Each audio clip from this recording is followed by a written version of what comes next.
আপনি কি জানেন পৃথিবীতে এমন এক রক্তের গ্রুপ পাওয়া গেছে যা আগে কখনো দেখা যায়নি? এমনকি এই গ্রুপ পৃথিবীর ৮০০ কোটি মানুষের কারো সঙ্গে মেলে না। শুনতে অবাক লাগলেও এটাই সত্যি। চলুন আজকে জানি জি নেগেটিভ নামের এক রহস্যময় রক্তের গল্প। সম্প্রতি ফ্রান্সে এক নারীর শরীরে খুঁজে পাওয়া গেছে একবারে নতুন এক রক্তের গ্রুপ, যার নাম জি নেগেটিভ। বিশ্বব্যাপী এই গ্রুপের আর কোনো অস্তিত্ব পাওয়া যায়নি, তাই চিকিৎসা ও গবেষণা জগতে এই আবিষ্কার তৈরি করেছে তোলপাড়। প্রশ্ন উঠেছে, তবে কি আসছে বড় কোনো পরিবর্তন যা মানুষ আগে কখনো কল্পনা করেনি? বিশেষজ্ঞরা বলছেন, ফ্রান্সে বসবাসকারী এই নারীর জন্ম ক্যারিবিয়ানের গুয়াডেলুপ দ্বীপে। তার রক্তের সঙ্গে পরিচিত কোনো গ্রুপের মিল না থাকায় এই নতুন গ্রুপের নাম রাখা হয়েছে গুয়াডা নেগেটিভ। গবেষকরা বলছেন, এই নারীর রক্তে রয়েছে RST এবং HRS নামে দুই ধরনের অ্যান্টিজেনের সম্পূর্ণ নতুন ধরন।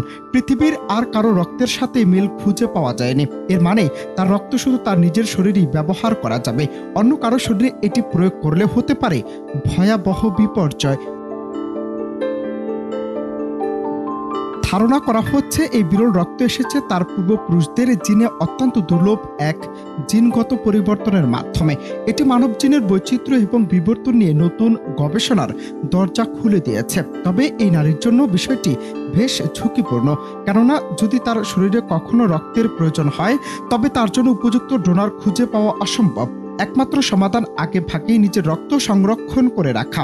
এই ঘটনা আবারও মনে করিয়ে দেয় নিজের রক্তের গ্রুপ জানা কতটা গুরুত্বপূর্ণ, কারণ ভুল রক্ত দিলে শরীরে মারাত্মক প্রতিক্রিয়া হতে পারে, এমনকি মৃত্যু পর্যন্ত হতে পারে। যদিও বিশ্বজুড়ে চিকিৎসকরা এখন এই জি নেগেটিভ রক্তের উৎস, বৈশিষ্ট্য এবং ভবিষ্যতে এমন আর কার মধ্যে পাওয়া যেতে পারে কিনা তা নিয়ে ব্যাপক গবেষণায় নেমেছেন। এজন্য সত্যি রহস্যের এক নতুন দুয়ার। মানুষের শরীরের গভীরে লুকিয়ে আছে কত অজানা গল্প, কত অজানা বৈচিত্র্য, যা একদিন বদলে দিতে পারে চিকিৎসা ও মানব ইতিহাসের পথ চলা। অনন্ত হাসান মাসুদ, বাংলা টিভি।